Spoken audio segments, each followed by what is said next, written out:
반갑습니다. 2020 날마다 성경 읽기와 함께하는 구역공과 및 가정예배입니다.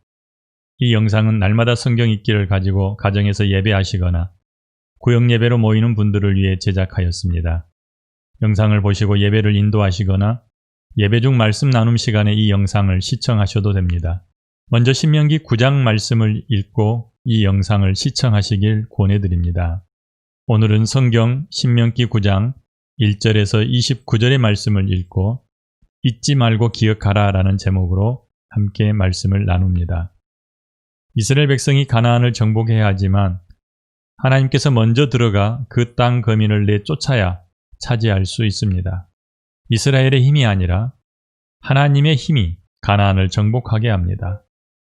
그런데 이스라엘은 하나님의 은혜를 잊어버리고 자기 능력으로 이룬 것처럼 착각하여 하나님을 불신하고 거역합니다.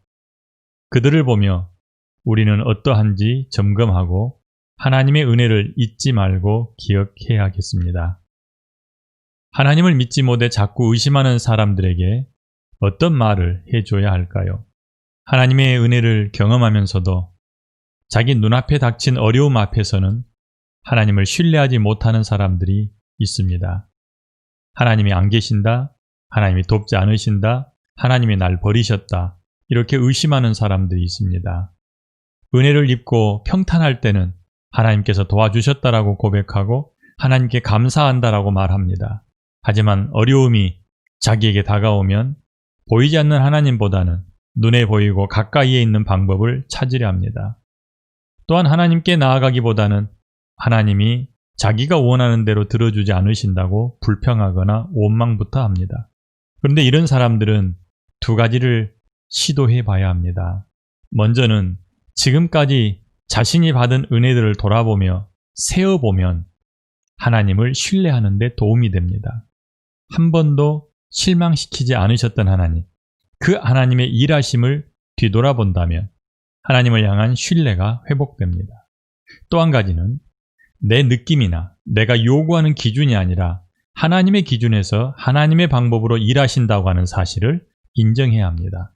자꾸 내가 중심이 되면 하나님이 내게 해주지 않은 것들만 보이게 됩니다. 그러나 하나님이 중심이 되면 하나님이 하실 일을 기대하게 되죠. 그래서 하나님을 향한 신뢰도 회복할 수 있다는 것입니다. 두 가지입니다. 내가 이미 받은 은혜를 세어보는 것과 내 중심이 아닌 하나님 중심에서 생각하는 훈련을 통해 하나님을 의심하는 것을 고쳐낼 수 있습니다. 본문의 말씀을 반복해서 정독하면 본문을 훨씬 더 쉽게 이해할 수 있을 것입니다. 날마다 성경 읽기 지문을 읽어드리겠습니다.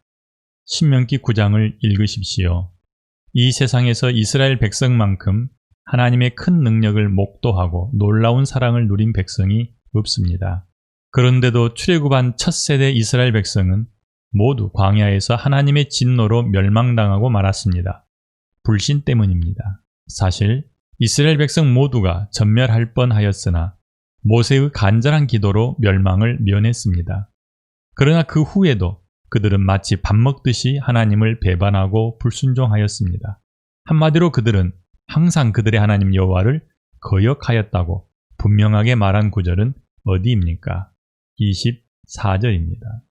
내가 너희를 알던 날부터 너희가 항상 여호와를 거역하여 왔느니라. 모세의 고백이지요. 모세가 이스라엘 백성들을 만났던 그때부터 지금 신광야에 있는데 지금까지 그들은 하나님을 거역하고 하나님께 불순종했었다라고 말하는 것입니다. 연구와 묵상 같이 보겠습니다. 이스라엘 백성이 정복해야 될 땅에는 아낙 자손이 있습니다. 그런데 모세는 그들을 보지 말고 백성들 앞서가시는 여호와 하나님을 바라보라고 합니다. 하나님을 보지 못하면 불신하고 거역하여 멸망으로 끝납니다. 약속받고도 얻지 못하는 믿음 없는 사람들을 통해 지혜를 얻읍시다. 분명 하나님께서 이스라엘 백성들을 향해서 정복하라라고 말씀하시지만 이어지는 말씀은 내가 먼저 가서 내가 그 일을 이루겠다라고 말씀하십니다. 백성들에게 맡기지 않고 백성들 앞서가시는 여호와 하나님, 그 하나님을 바라보면서 신뢰해야만 그 땅을 정복할 수 있습니다. 그런데 하나님을 믿지 못하고 하나님을 인정하지 못하는 사람들은 약속을 받고도 그 땅을 차지하지 못하고 광야에서 다 죽었습니다. 그들을 보면서 그들과 같은 길을 걷지 않도록 지혜를 얻어야 할 것입니다. 이제 함께 문제를 풀어보도록 하겠습니다. 1번, 이스라엘 백성으로 가나안 땅을 차지하게 하는 힘은 무엇입니까? 모세가 염려하는 백성들이 쉽게 착각할 수 있는 부분과 그 이유를 찾아봅시다. 3절을 함께 보지요. 오늘 너는 알라, 내 하나님 여호와께서 맹렬한 불과 같이 내 앞에 나아가신즉 여호와께서 그들을 멸하사 내 앞에 엎드러지게 하시리니 여호와께서 내게 말씀하신 것 같이 너는 그들을 쫓아내며 속히 멸할 것이라. 아멘. 3절 말씀에 중요한 두 가지 정보가 있습니다. 하나는 분명히 이스라엘 백성들이 알아야 할 것인데 여호와 하나님께서 그들 앞서 나가셔서 가나안 땅을 정복하시겠다는 것입니다. 그 방법은 여호와께서 마치 맹렬한 불이 타오르는 것처럼 그렇게 정열적으로 나가셔서 그들을 멸하시겠다는 겁니다. 그리고 이스라엘 백성들 앞에서 엎드러지게 하는 거죠. 두 번째 정보는 그 다음에 나옵니다. 여호와께서 내게 말씀하신 것 같이 너는 그들을 쫓아내며 속히 멸할 것이라. 여기는 마치 이스라엘 백성들이 가서 직접 전쟁하는 것처럼 그렇게 묘사하고 있죠. 여호와께서 너에게 말씀하신 것처럼 네가 그들을 쫓아내고 네가 그들을 속히 멸망시킬 거다라고 말씀하는 겁니다. 하나님이 앞서가셔서 맹렬한 불처럼 공격하시고 이스라엘 백성들은 뒤따라가며 그 땅을 밟아서 그들을 쫓아내고 멸망시키는 것입니다.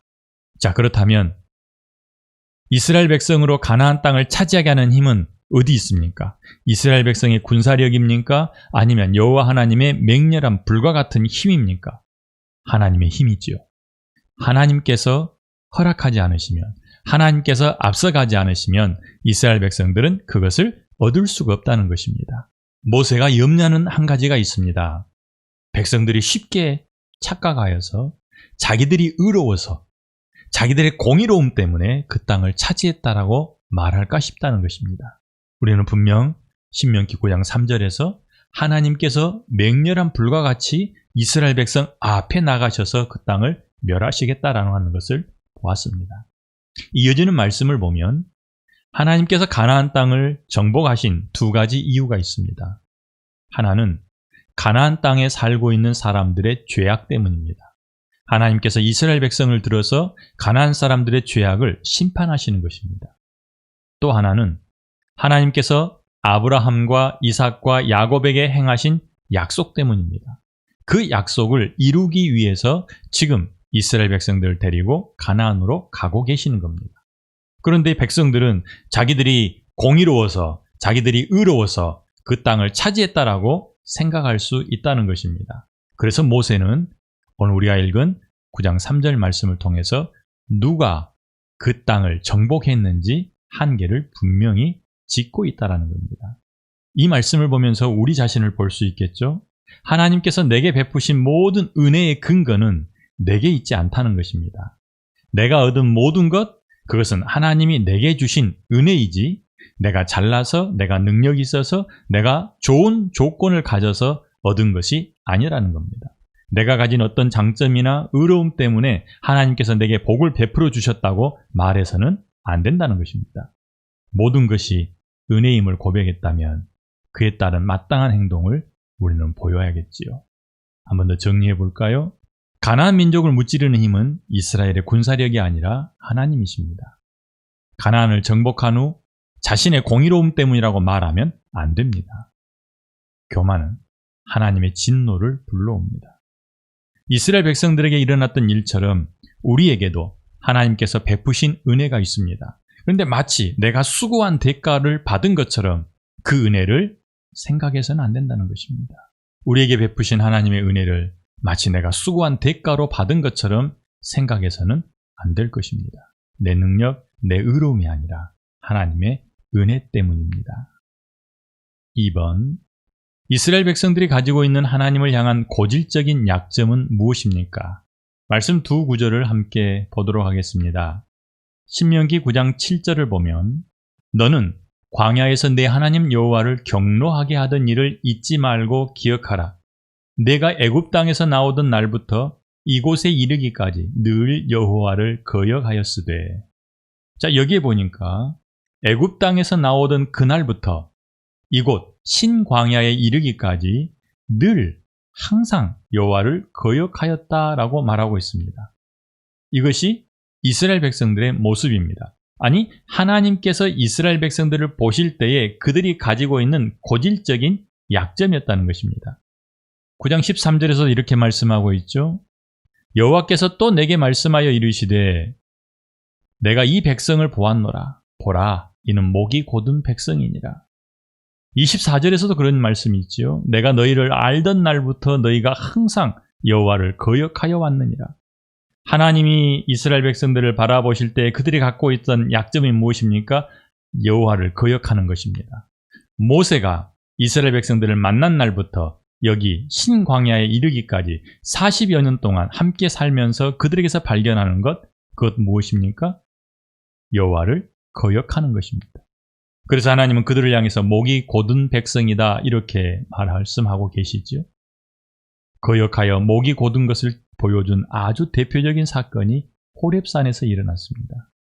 모세는 하나님으로부터 율법을 받기 위해 호렙산에 올라가 40주야를 머물러 있었고 백성들은 아래에서 아론과 함께 우상 숭배에 빠졌습니다. 이 일로 모세는 하나님으로부터 받은 두 돌판을 던져 깨뜨려 버렸고 여호와께서는 심히 분노하여 그들을 다 멸하려고 하였습니다. 모세는 두려움에 사로잡혀 곧장 하나님 앞에 머물며 백성들을 위해 기도하였고 그때에도 하나님께서는 모세의 기도를 듣고 백성들을 용서하셨습니다. 모세는 그렇게 회상하고 있습니다. 광야에서, 호렙산에서, 디베라에서, 마사에서, 기브롯 핫다와에서, 그리고 가데스 바네아에서 너희들이 하나님을 거역했다. 그 지명들만 들어봐도 너희는 하나님을 거역한 목이 곧은 백성이다 이렇게 말하고 있습니다. 그들의 고질적인 약점이 하나님의 행하시는 기적을 보면서도 자기 앞에 나타난 작은 문제 앞에서 여지없이 하나님을 거역하는 것이었다는 것입니다. 불기둥과 구름기둥, 그건 하나님의 은혜였습니다. 만나와 메추라기, 하나님의 은혜였습니다. 신발이 떨어지지 않고 옷이 헤어지지 않는 것, 하나님의 은혜였습니다.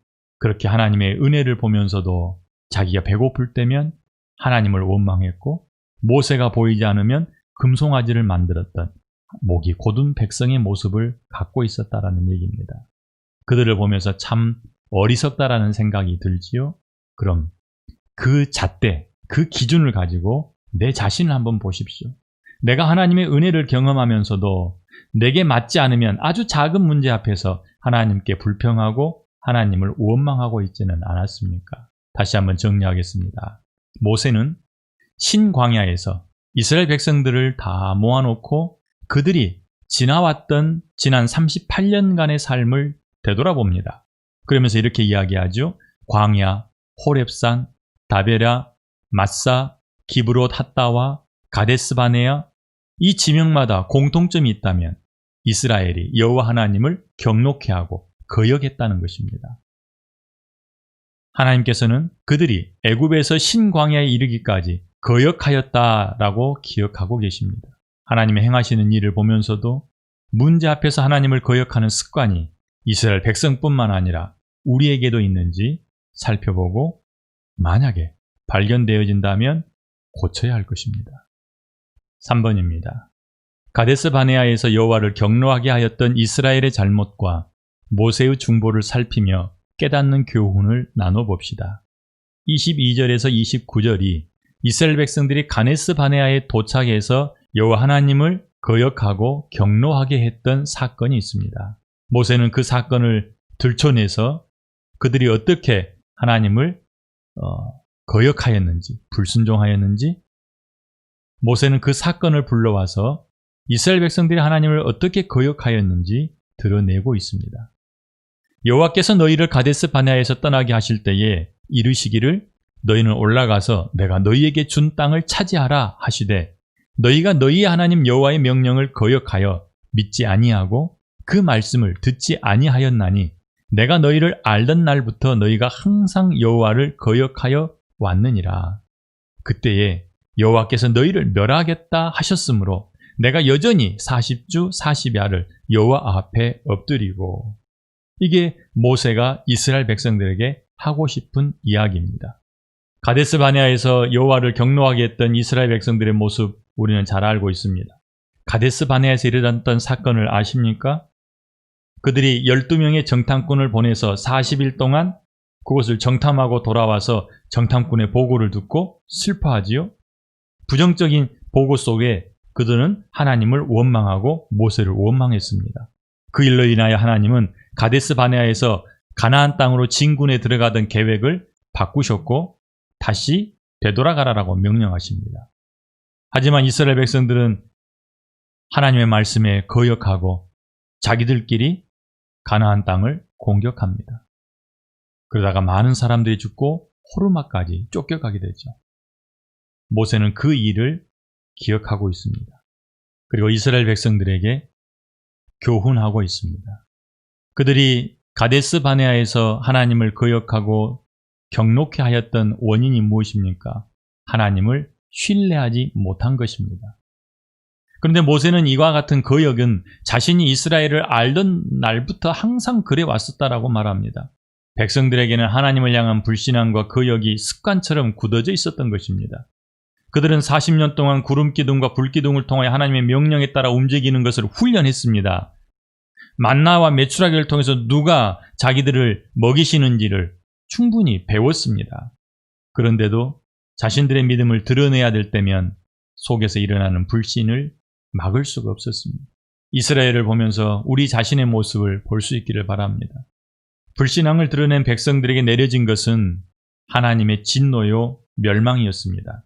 그들을 지면에서 쓸어버리시겠다 하신 하나님의 진노 앞에 모세는 40주야의 기도를 통해 하나님의 마음을 돌려놓았습니다. 모세는 백성을 멸망시키면서는 안 된다고 세 가지 이유를 들어서 말씀드리죠. 첫째, 주의 종 아브라함과 이삭과 야곱을 생각하여 이 백성의 죄를 보지 마옵소서라고 기도합니다. 둘째는 가나안 백성들이 하나님께서 이스라엘을 그 땅으로 인도할 능력이 없고 그들을 미워하여 광야에서 죽이려고 데려왔다고 하면 어떡하겠냐라고 묻습니다. 셋째, 하나님께서 크신 능력으로 인도하여 낸 주의 백성이므로 결코 멸망시키면 안 됩니다라고 말합니다. 이렇게 세 가지를 놓고 하나님께 부르짖을 때에 하나님께서는 그들을 용서하셨습니다. 이스라엘에게 굳어있는 이 거여가는 습관처럼 우리 몸에도 달라붙어 있는 고질적인 죄가 있는지 볼 수 있으면 좋겠습니다. 그리고 모세의 중보, 예수 그리스도의 중보가 없이는 이스라엘이나 우리의 생명을 보존하기 힘들다는 사실도 인정해야 할 것입니다. 이스라엘을 바라보며 참 어리석다라고 생각할 수 있습니다. 하지만 우리 주위를 둘러보면 이스라엘 백성과 같은 일을 반복하는 사람들이 있습니다.